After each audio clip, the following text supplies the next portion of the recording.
बंसी सुनकर हिरण आसक्त हो जाता है महाराज, बहीले के द्वारा पकड़ा जाता है।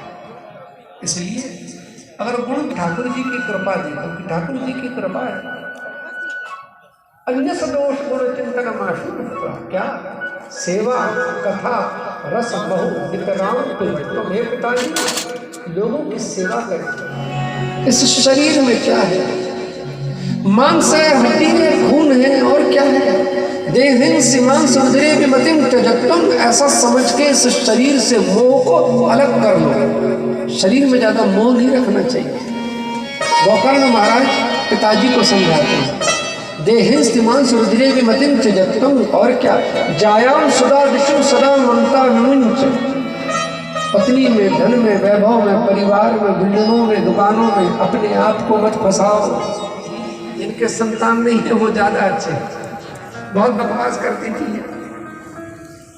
इतने में बड़ी बहन ने कहा कोई बात नहीं, चिंता मत करो, मेरे गर्भ में संतान है, ये संतान मैं तुम्हें दे दूंगी, हमारे यहाँ धन की बहुत कमी है, संतान तुम ले लेना, हमें धन दे देना, काम तुम्हारा बन जाए, काम हमारा बन जाए। तो कहा फिर इस फल को क्या करें? कहा ये महात्मा का फल है, इसे फेंको मत, इस फल को गाय को दे दो।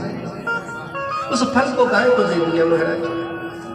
समय पूरा हुआ, चुपचाप लाकर बालक दे दिया। इन्होंने पंडित जी से कहा, पंडित जी सुखपूर्वक बालक पैदा हो गया। पंडित जी बड़े प्रसन्न हो गए, बड़ा उत्सव आनंद हुआ।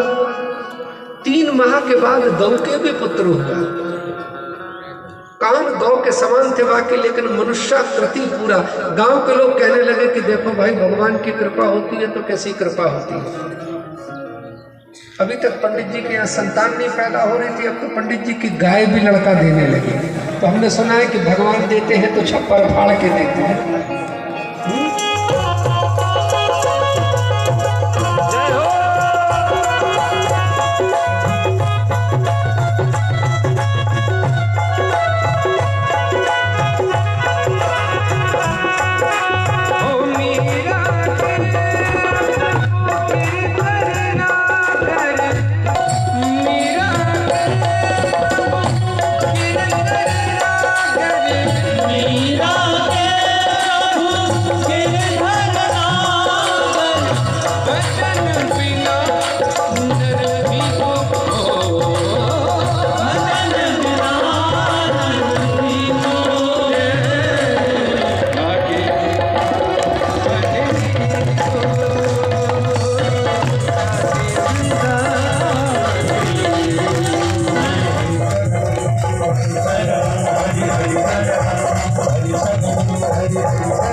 माँ वैष्णो देवी यात्रा सेवा समिति और माँ वैष्णो देवी यात्रा तीर्थ यात्रा समिति, ये समितियों का उद्देश्य हमेशा ये रहा है कि जन कल्याण और लोगों को धर्म के प्रति जागृत करना।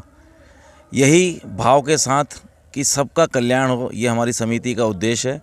और इसी उद्देश्य के साथ हम लोगों ने विगत 2 वर्ष पूर्व भी यहाँ जेल में भागवत कथा का आयोजन करवाया था, और पुनः कोविड के बाद अभी इस साल से पुनः स्टार्ट किया है।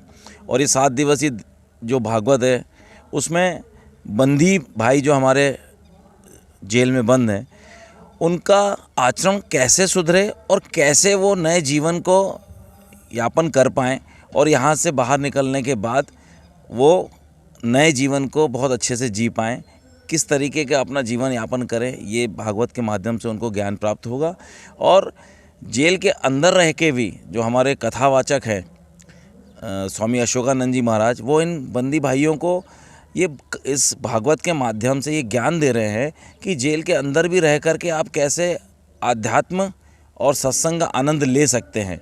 उससे आपका हो सकता है ईश्वर की कृपा हो जाए, आपकी सज़ा कुछ कम हो जाए, आपका जीवन बहुत।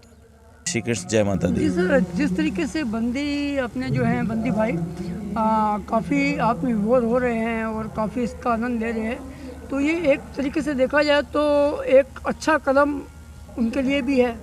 निश्चित तौर पे ये बंदी भाइयों के लिए ही है। देखिए बाहर जो है, बाहर तो भागवत बहुत होती रहती हैं, बहुत लोग इसका आनंद लेते हैं और ज्ञान प्राप्त करते हैं। बंदी भाइयों के लिए ये बहुत कम होता है, ऐसा बहुत आयोजन ऐसे कम होते हैं। और सरकार भी अब बहुत सारे अच्छे प्रयास कर रही है तो बंदी भाइयों के जीवन यापन के लिए। तो उसी तारतम्य में ये कार्यक्रम जो हमारी वैष्णो देवी यात्रा सेवा समिति और माँ वैष्णो देवी तीर्थ यात्रा सेवा समिति करवाती है, ये उद्देश्य यही है कि हम बंदी भाइयों को भी अच्छा जीवन कैसे जिएं, ये ज्ञान प्राप्त हो।